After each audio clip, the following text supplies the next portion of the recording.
This is Business Law 431, the Business Ethics Workshop, Chapter 4, presented by Kelly Hurst. Chapter 4 is entitled Theories Responding to the Challenge of Cultural Relativism.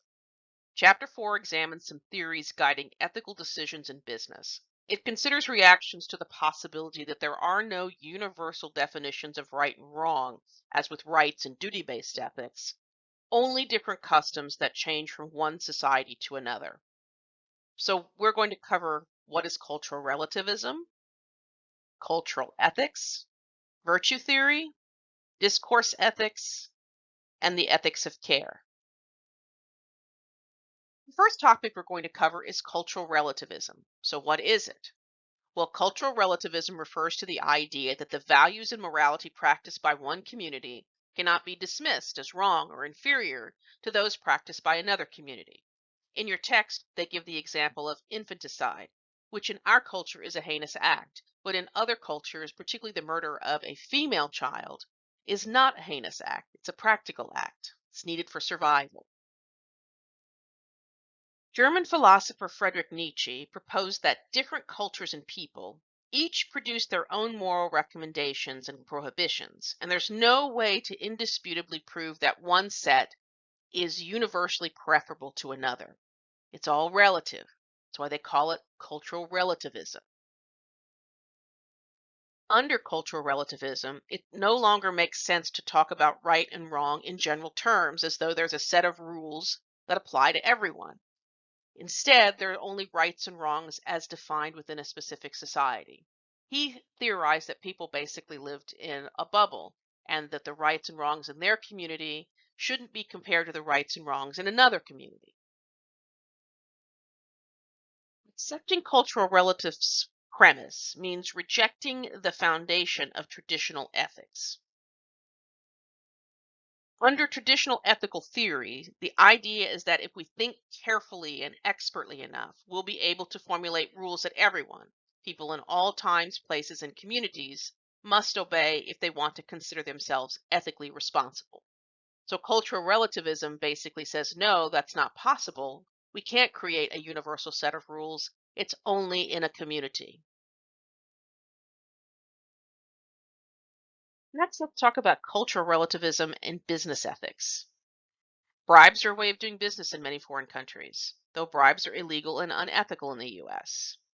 Now, we talked about the Foreign Corrupt Practices Act in Chapter 2 of the Kubisek text.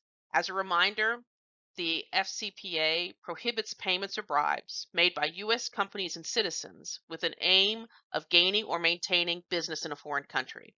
It basically prohibits influencing, bribing, or seeking an advantage from a public official of another country. While the text in this section says gifts are not illegal under the statute, that's not really accurate because gifts generally are covered by the definition of payment under the FCPA because it's a broad definition. But there are some narrow exceptions, and I think he's kind of making the exceptions bigger than they are. I'm not going to go into the exceptions, but if you're interested, I can always do an email with you on them. But from an ethical standpoint, the FCPA prohibits U.S. companies or their agents from just going along with local custom, basically prohibits them from practicing cultural relativism or the when in Rome approach to business ethics. One response to cultural relativism is to leave common morality behind. It is to give up on morality and disrespect the whole idea by labeling all the customary regulations a giant sham. So we throw out the idea that there are rights and duties that bind us all. Don't lie, don't steal, strive for the greatest good for the greatest number. Those all go out the window. Then one can live without the limits of moral codes and go beyond any idea of good and evil. The difference ceased to exist. This allows one to lead an unconstrained life, exuberantly celebrating everything they want to do and be. But in proffering cultural relativism, Nietzsche asked, if morality really is canceled, then what? How should we live? The answer was a thought experiment called the eternal return of the same. Now, what is the eternal return of the same? As a thought experiment, the eternal return of the same involves repeating our existence over and over. Existence becomes an infinitely repeating loop. Think the 1993 movie Groundhog Day. The picture here is a groundhog. I could not use the stills from the movie or the official movie poster due to copyright. So this photo of a groundhog is my homage to the movie, and I think he's cute.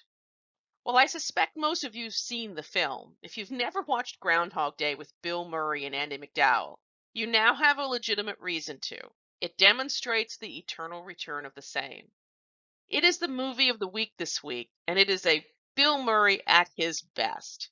His facial expression and his eyes convey so much of his world weariness in the film for having to repeat February 2nd, which is Groundhog Day, over and over again. Now, if we have to repeat our existence over and over again, with that disturbing idea established, Nietzsche converted it into a proposal for life. He tried to make lemons out of lemonade. His view is always act as though the eternal return were real. Do what you would if you had to live with the choice over and over again forever. Live your best day, like in Groundhog Day. The eternal return, finally, gives us a reason to do one thing and not the other. It really guides us in a world without morals. So, what is the reward of morality in the eternal return of the same? One of the strengths of Nietzsche's idea is that it forces a very important question. Why should I want to be morally responsible? Nietzsche's theory punctures one of the basic motivations many feel for being virtuous, the conviction that there'll be a reward later for doing the right thing today. The certainty of this reward is a critical element for many religious beliefs. When you die, there'll be a final judgment and you'll enjoy heaven or suffer punishment at the other extreme, such as hell, depending on how you behaved on earth. Within the eternal return, there is no later. All that ever happens is exactly the same thing again. So there can be no reward later for taking the moral high road today. So the question still is, why should I want to be morally responsible? Now, the egoist would say, what's in it for me? I've given you in this chart the advantages and disadvantages of the eternal return of the same for testing purposes. But I do want to point out that even with the eternal return of the same idea, you make decisions today and you make them the best you can, not because you're hoping for a gift at the end, but for yourself and your own self improvement. You make decisions so that you can have your best day every day. That's the best of the eternal return theory. Because remember, if there are no consequences, if everybody is just being themselves, the truth is we don't live in a vacuum. We live in society filled with other people. So you can't live in that bubble. It's impossible to do that. You have to interact with others at some time. And then the eternal return ideas start to break down. Let's talk just a little bit about cultural ethics. Because remember, culturalists embrace the idea that moral doctrines are just the rules a community believes, and they accept that there's no way to prove one society's values are better than the other. Culturists are true when in Rome, do as the Romans do. They believe that, meaning they are generally comfortable accepting and endorsing whichever guidelines are currently in effect wherever they happen to be. So, how does a cultural relativist act when forced to make decisions in a place and among people whose beliefs are different and unfamiliar? Well, a culturist gets in touch with the locals and try to do as they would in the same situation. If a country's practice and expectation is for an official to receive payment as their cost for getting a business contract, the culturist would be comfortable paying it even though it would be seen as a bribe in the US. Now remember, that behavior does not take into account the legal prohibitions in the United States and on its businesses under the FCPA.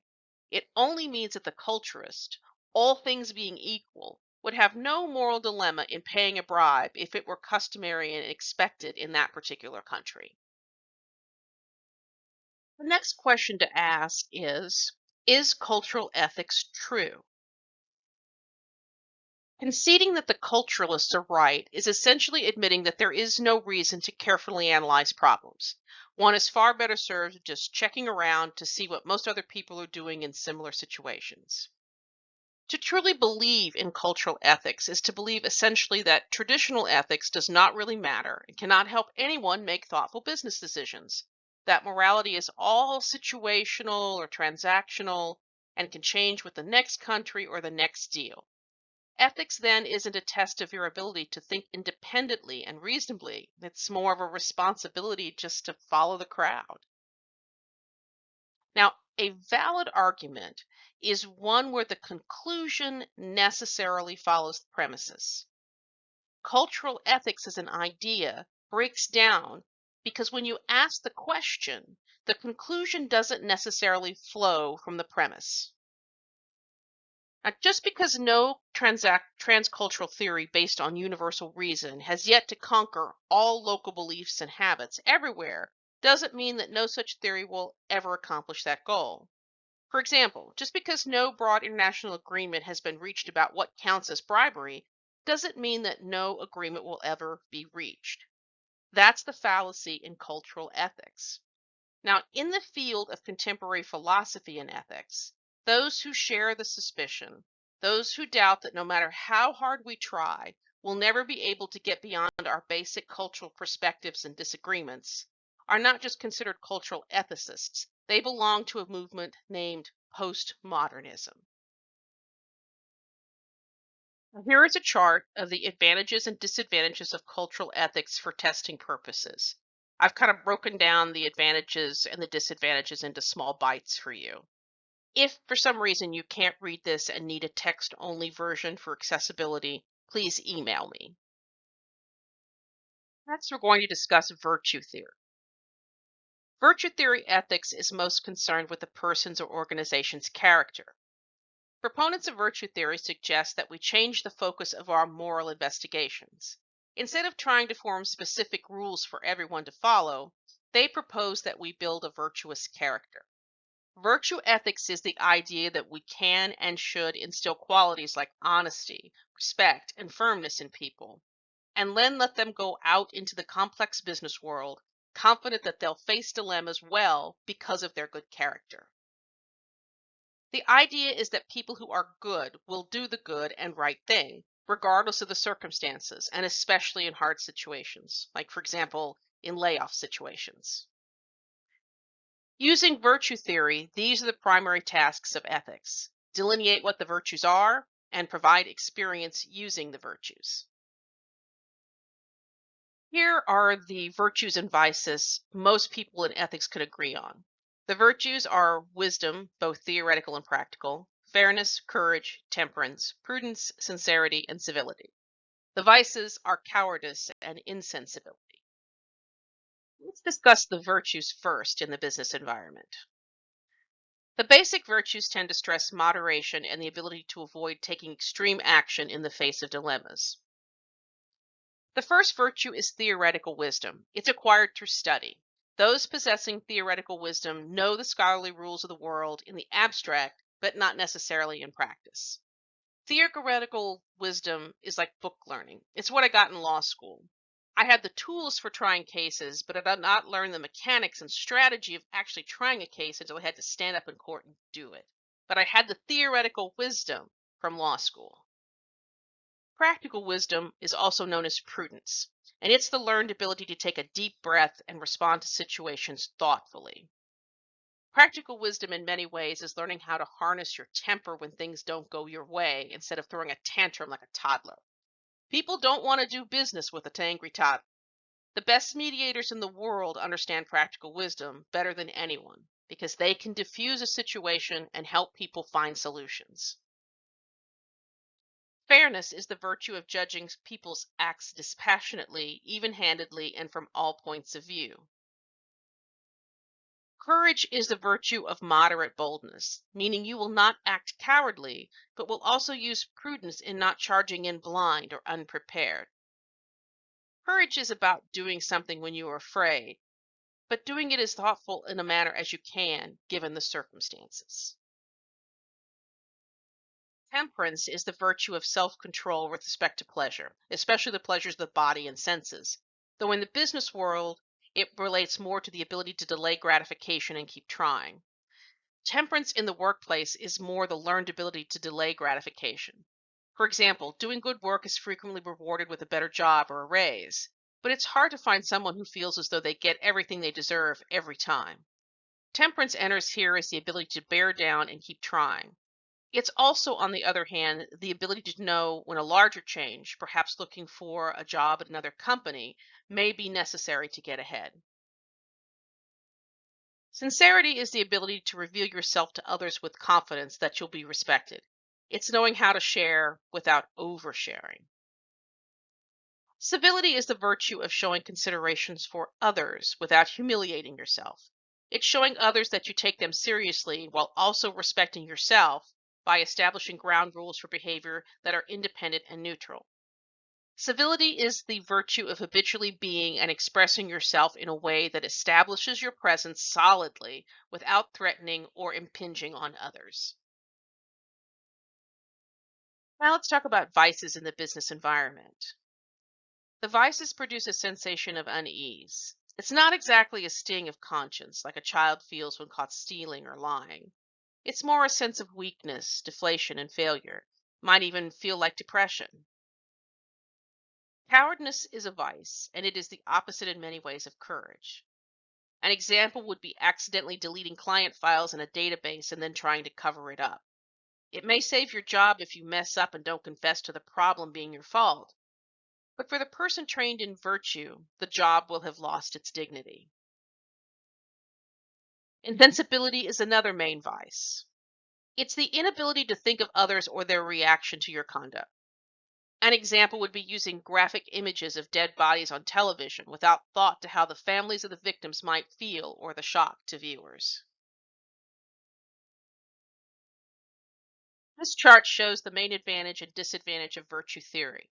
If you need this chart in text only for readability purposes, please email me. Next, we will discuss discourse ethics. Proponents of this type of ethics reverse the order in which we normally address ethical uncertainties. Instead of starting with one theory or another and then taking it out into the world to solve problems, they start with a problem and try to create a moral structure to solve it. They work backwards.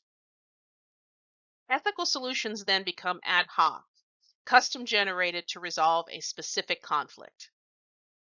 It doesn't matter so much that people come to an issue like bribery from divergent moral terrains, because that difference is erased by the key element of discourse ethics, a foundational decision to cut away from old ideas and make new ones. So everything has to be started from scratch every time. So, how does discourse ethics work? When a dilemma comes up, those involved gather and try to talk it out. Campfire. The discussion is constrained by two basic limits. Conversation must be reasonable and civil, and the goal is a peaceful and consensual resolution. Sounds a lot like mediation. As long as these ideals control the discourse, the result is ethically respectable. So it doesn't really matter what they come up with, as long as they come up with something that both sides agrees on. Here are the basic steps in ethical discourse. It really is a lot like how mediation works. You define the immediate stakeholders, that is, who are the most affected by the dilemma and may be gathered to resolve it. Then you establish a language for discussion if needed. You may need interpreters if you're not going to use English. You may have some people speak English and some people speak Japanese, so you have to plan for that. Then you establish the goal, which in discourse ethics is always the peaceful and consensual resolution to a dilemma. Then you define the problem, and then you propose solutions. It's kind of like ethical brainstorming. Everybody puts out solutions, and eventually you talk towards a solution. If a solution is reached, then discourse ethics will have done what it promised, opened a way for concerned parties to reach agreements alleviating conflicts. Whatever the agreement is, it's an ethically recommendable solution because the definition of what's ethically recommendable in this area is just agreements reached through discussion. Here are the advantages and disadvantages of discourse ethics in chart form for testing purposes. If you need a text-only version, please email me. We are almost to the end of Chapter 4 and the Business Ethics Workshop. The last area we're going to discuss briefly is ethics of care. An ethics of care switches the focus of moral regulation from the individual to networks of social relationships. An ethics of care corresponds with our natural instincts to act in favor of people and organizations with which we are most closely related, like our family, our friends. There are three critical steps on the way to formalizing care as a coherent ethical orientation. Each is a shift away from traditional ethics. At the center of attention, independent actors are replaced by a web of interrelated individuals. Ethics is not about me and you, it's about us. The impartial application of abstract principles is replaced by maintenance and harmonizing of human relationships. Ethics is less about the fair imposition of rules and more about crafting social integration. Tensions between the rights of individuals get replaced by conflicts of responsibility to others in established relationships. Ethical tensions aren't my right versus yours. It's me being torn between those I care for. Here are the main advantages and disadvantages of the ethics of care. The advantages: it corresponds with our natural instincts to act in favor of and protect those under our care and those involved in our lives. It humanizes ethics by centering thought on real people instead of abstract and cold rules. It allows us to focus our energy and concern on those who are closest to us and allows us to focus our energy naturally on the most immediate human needs. But there is a disadvantage. The main disadvantage of an ethics of care is that it tends to devolve into tribalism. There's my group, and I take care of them. As for the rest of you, you're in your groups and in charge of yourselves. I can't take care of you. Presumably, everyone agrees that ethics is ultimately about people. Unlike the hard sciences, the end results of morality are tallied in human lives. To the extent that's right, an emphasis on care seems well suited to the general practice of ethics. This isn't every man for himself, but it comes close to being every social group for itself. This is the end of Chapter 4 of the Business Ethics Workshop.